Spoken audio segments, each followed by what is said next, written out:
যখন পৃথিবীর গভীর রহস্য উন্মোচিত হচ্ছে তখন ইতিহাসের দুই শক্তিশালী দানব মুখোমুখি হয়। একদিকে রাজাদের রাজা কিং কং, অন্যদিকে প্রকৃতি ধ্বংসের প্রতিচ্ছবি গডজিলা। এটা শুধু যুদ্ধ না, এটা হলো বেঁচে থাকার লড়াই, শক্তির সর্বোচ্চ পরীক্ষা। মানবতা তাদের ভবিষ্যতের জন্য নির্ভর করছে সেই দুই দৈত্যের উপর, যাদের অস্তিত্ব একে অপরের বিপরীত। কিন্তু প্রশ্ন হলো, কে জিতবে?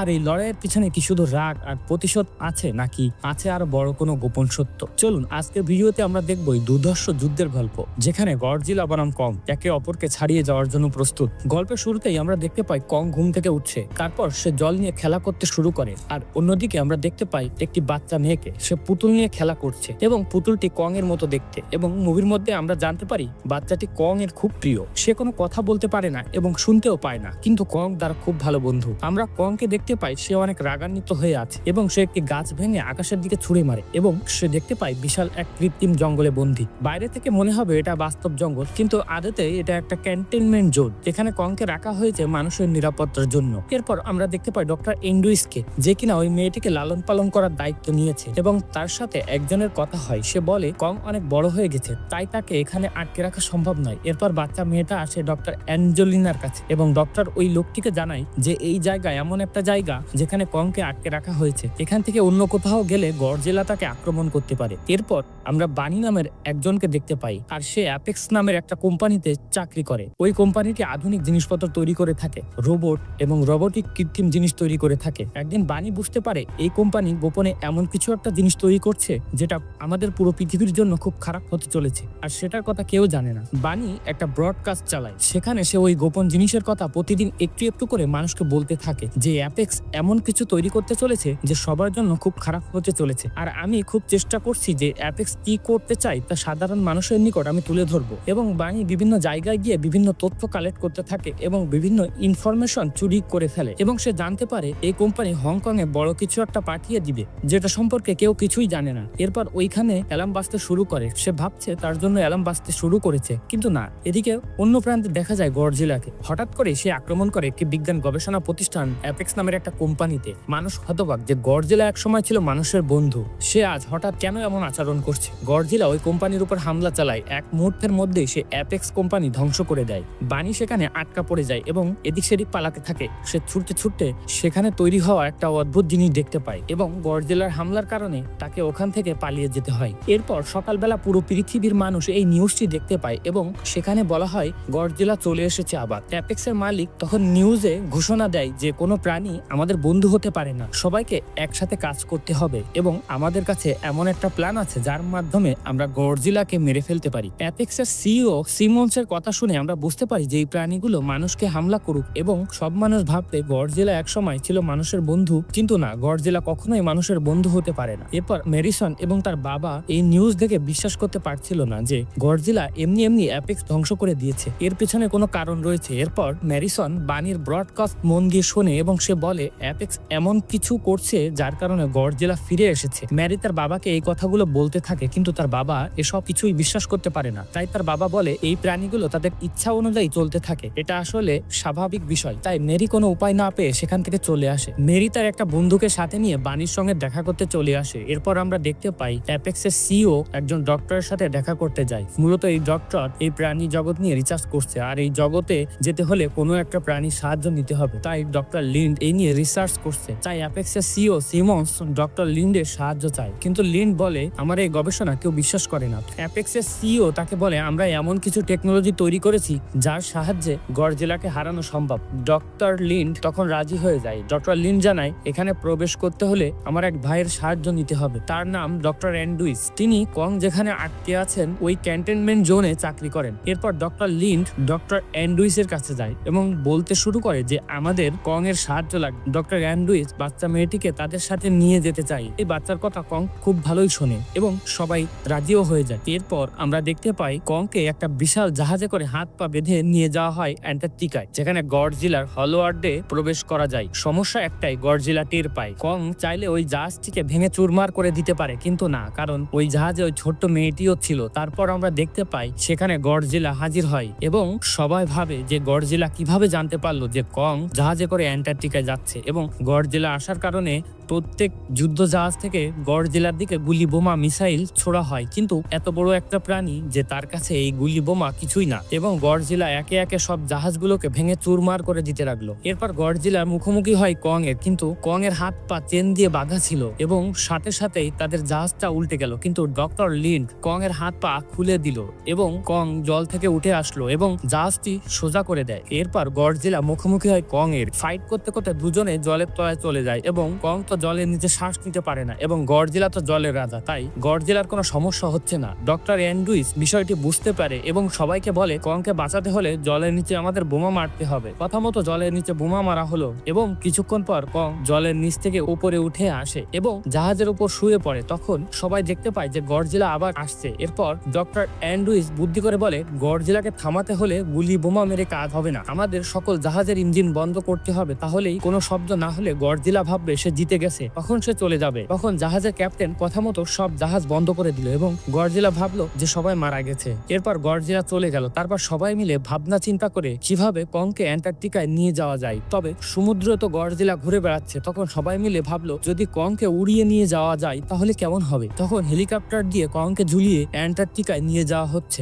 এরপর বানি ও তার দুই বন্ধু একটা গুপ্ত রাস্তা দিয়ে অ্যাপেক্সের হেডকোয়ার্টারে প্রবেশ করে এবং সেখানে কি হচ্ছে সেটা জানার জন্য এবং বোঝার চেষ্টা করে। তারা একটি লিফটের মধ্যে একটা গুপ্ত জায়গায় এসে পৌঁছায় আর সেখানে তারা আধুনিক কিছু জিনিসপত্র দেখতে পায়। মূলত তারা একটি গাড়ির মতো জিনিস দেখতে পেয়েছে এবং তার মধ্যে লুকিয়ে পড়ে এবং সেখানে তারা তিনজন ডিমির মতো কিছু একটা দেখতে পায় এবং তারা বুঝতে পারে তারা যার ভেতরে ঢুকছে তা একটি আধুনিক গাড়ির মতো এবং সেটা তখন চলতে শুরু করেছে। তারা স্ক্রিনে দেখতে পায় তারা হংকং এর দিকে চলতে শুরু করেছে একটা সুড়ঙ্গ দিয়ে। বানি অ্যাপেক্সের হেডকোয়ার্টারে দেখেছিল কিছু একটা হংকং যাবে এবং সে বুঝতে পারে তাদের ওই গাড়ির মধ্যে যে ডিমগুলো আছে সেগুলো হংকং যাচ্ছে। সে ভাবে অ্যাপেক্স যা করতে চাচ্ছে তা খুবই বিপজ্জনক। এরপর আমরা দেখতে পাই কং অ্যান্টার্কটিকায় পৌঁছে গেছে। তারপর কংকে নিয়ে যাওয়া হয় দক্ষিণ মেরুর সেই প্রবেশ পথে যেখানে হলওয়ার্ডে প্রবেশ করা যায়, কিন্তু কং একটু ভয় পেয়ে আছে। তখন ওই বাচ্চা মেয়েটি তাকে বোঝানোর চেষ্টা করে যে তোমার ঘরের রাস্তা ওইটা। তখন কং ওই গুহায় প্রবেশ করে এবং ওই ছোট বাচ্চা মেয়েটি সহ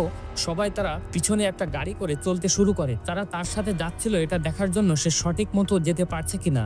আর একটা কারণ তো ছিল যেটা অ্যাপেক্সের দরকার ছিল, সেটা হলো ওই গুহা। হলওয়ার্ডের ভেতরে যে শক্তিশালী এনার্জিটি আছে সেটা কালেক্ট করা।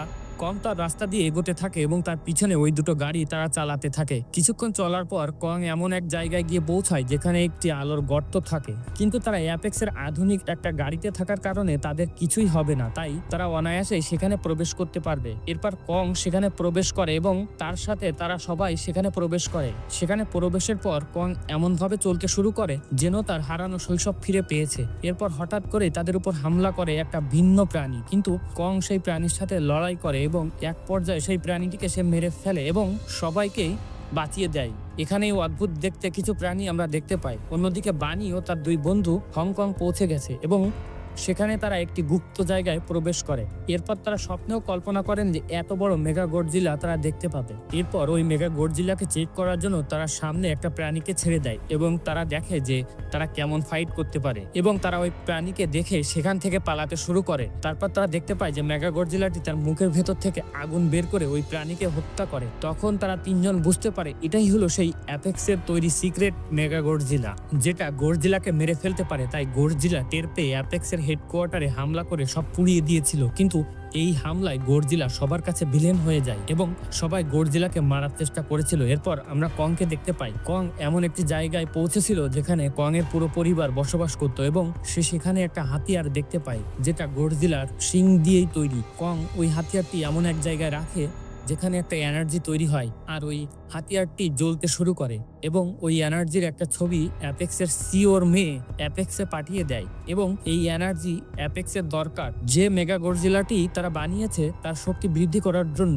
কারণ এই শক্তি পৃথিবীতে কোথাও নেই, তাই তাদের ওই এনার্জিটি দরকার ছিল মেগা গডজিলাটির শক্তি বাড়ানোর জন্য। এরপর আমরা দেখতে পাই গডজিলা হংকং চলে আসছে এবং সে তার শক্তির সাহায্যে মাটিতে একটা গর্ত তৈরি করেছে যে গর্ত সেই হলওয়ার্ড পর্যন্ত চলে আসছে। তার ফলে কং যেখানে আছে সেখানটা কাঁপতে শুরু করে এবং চারিদিকে সবকিছু ভেঙে পড়তে শুরু করে। আর যারা কং এর সাথে গিয়েছিল তারা দৌড়ে তাদের গাড়ির দিকে যেতে থাকে এবং কিছু প্রাণী তাদের উপর হামলা করে বসে এবং তারা যখন পালানোর চেষ্টা করে কং তখন তাদের একটা গাড়ি হাতের মুঠোয় নিয়ে ভেঙে দেয়। ভাঙার আগে যে গাড়িতে ওই ছোট মেয়েটি ছিল সেই গাড়িটা না ভেঙে অপর গাড়িটা ভেঙে দেয় এবং কং তার চোখ দিয়ে ভালো করে ভেতরে দেখে নেয়।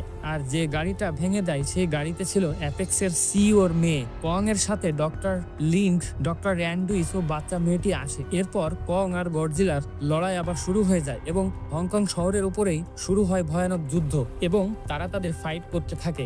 গডজিলা অনেক বুদ্ধিমান, কং ও তার বুদ্ধি দিয়েই লড়াই করতে শুরু করে, কিন্তু কং খুব হাঁপিয়ে যায়। গডজিলার সাথে লড়াই করতে করতে কং মাটিতে পড়ে যায়, কিন্তু এবারও গডজিলা তাকে ছেড়ে দেয়। এরপর কং যখন খুবই ক্লান্ত তখন আমরা দেখতে পাই মেগা গডজিলাটিকে অ্যাপেক্সের সিওর মেয়ে যে স্যাম্পল পৃথিবীতে পাঠিয়ে দেয় সেটা মেগা গডজিলার ওপর প্রয়োগ করা হয়। কিন্তু আশ্চর্যের বিষয় হলো যখন মেগা গডজিলার মধ্যে ওই শক্তি প্রয়োগ করা হয় তখন তাদের মেশিনে কিছু একটা সমস্যা দেখা দেয় এবং মেগা গডজিলাটি যে মানুষ কন্ট্রোল করছিল সেই মানুষটা মারা যায় এবং মেগা গডজিলাটি একা একা চলতে শুরু করে। তার কন্ট্রোল আর কারোর কাছেই থাকে না। মূলত যে শক্তি তার ভেতরে দেওয়া হয়েছে সেই শক্তির কারণেই ওই লোকটি মারা যায় আর মেগা গডজিলাটি নিজে নিজেই চলতে শুরু করে।